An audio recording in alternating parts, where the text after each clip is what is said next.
Hello friends, welcome to my channel solving questions with Gauri ma'am.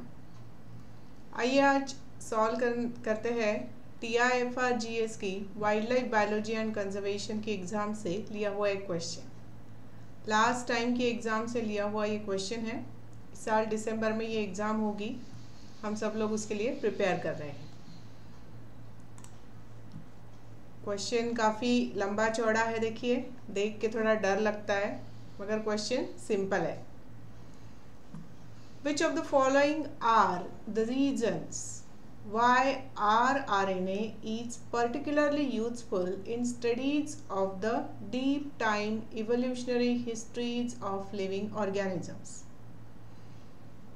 Question हमें पूछ रहा है कि rRNA जो है, RNA के 3 टाइप्स होते हैं, mRNA, tRNA, rRNA।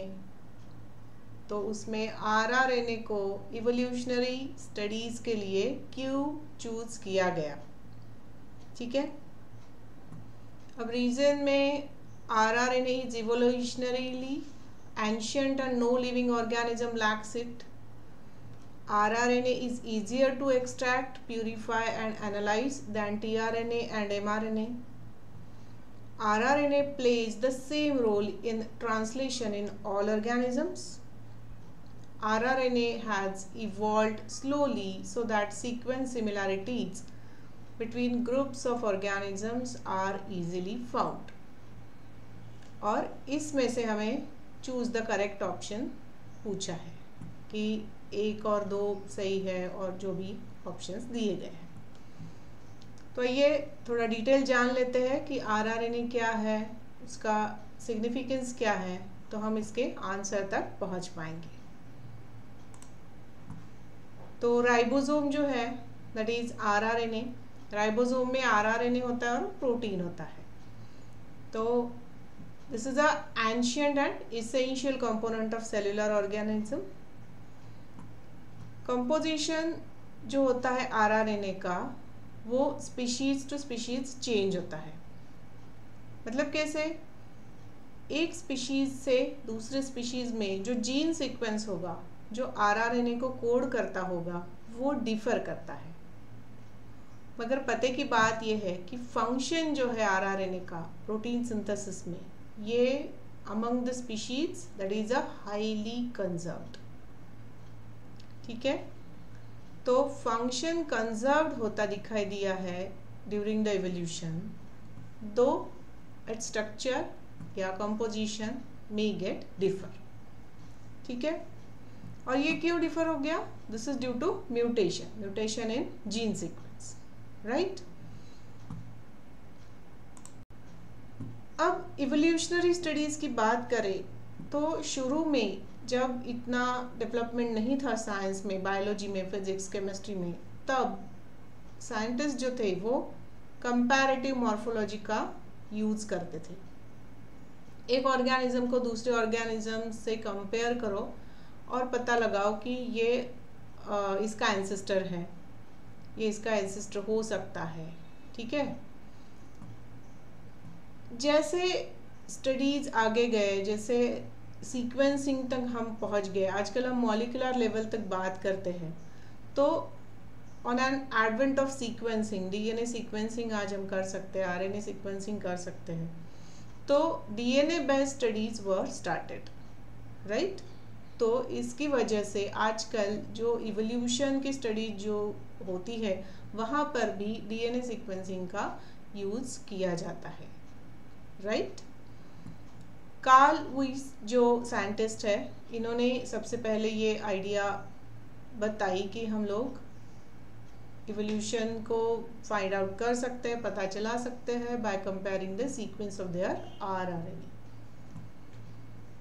इन्होंने ऑर्गेनिजम्स को 3 लिनिएजेस में बांटा, बैक्टीरिया, आर्की और यूकैरियोट्स। जिसमें देखो बैक्टीरिया के ग्रुप में जो आ गए ऑर्गेनिजम्स, वो spirochetes, gram positive bacteria, filamentous bacteria, तो इस तरीके से आ गए बैक्टीरिया के अंदर जो प्रोकैरियोट्स थे। फिर आर्की बैक्टीरिया जो इनसे थोड़े डेवलप्ड दिखाई दिए, मिथानो बैक्टीरिया, मिथेनोकोकस, हैलोफाइल्स इसमें आते हैं, थर्मोप्रोटियस आते हैं। मतलब ये एक्सट्रीम कंडीशंस में सर्वाइव करने वाले बैक्टीरिया है, दैट आर आर्की बैक्टीरिया। और यूकैरियोट्स में जो क्लासीफाई हुए उसमें एनिमल्स थे, फंगी थे, प्लांट्स थे, और बाकी सारे ऑर्गेनिजम्स हैं जो यूकैरियोटिक सेल होती है इसमें, तो ये सब आ गए यूकैरिया में। तो इस तरीके से अकॉर्डिंग टू कार्ल लुईस ये क्लासिफिकेशन हो गया ऑर्गेनिज्म का on the basis of rRNA studies, right. ये इमेज मैंने जहाँ से ली हुई है, यहाँ उसका सोर्स क्रेडिट मैंने दिया है। ये source credit of course description box में भी आपको मिल जाएगा।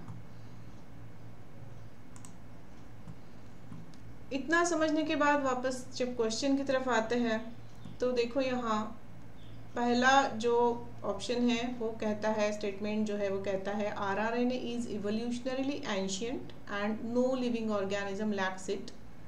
तो ये सही है, हर लिविंग ऑर्गेनिज्म में आरआरएनए है और वो प्रोटीन सिंथेसिस का काम कर रहा है। RRNA is easier to extract, purify and analyse than tRNA and mRNA. तो ऐसा नहीं है, ये असल में आरएनए एक्सट्रैक्शन ही बहुत कॉम्प्लिकेटेड हो जाता है कंपेयर टू डीएनए एक्सट्रैक्शन, तो ये बात सही नहीं होती है।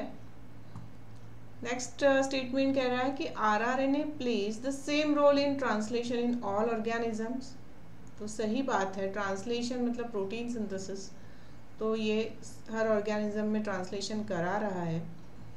और ये चौथा स्टेटमेंट कहता है कि rRNA has evolved slowly so that sequence similarities between groups of organisms are easily found. तो ये भी हमने अभी देखा कि डीएनए का जो सीक्वेंस है जो आरएनए को कोड कर रहा है वो धीरे धीरे चेंज होता दिखाई दे रहा है due to mutation, and so this statement becomes true. तो इसकी वजह से यहाँ करेक्ट ऑप्शंस हमें मिल रहे हैं ऑप्शन डी में 1, 3 and 4।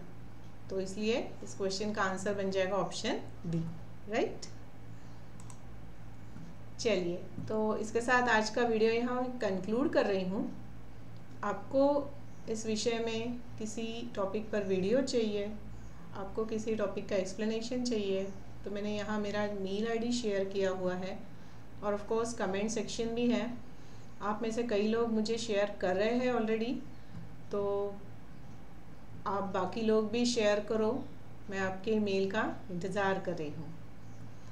And I request you to please like, share and subscribe to my channel and also to hit the bell icon. Thanks for watching.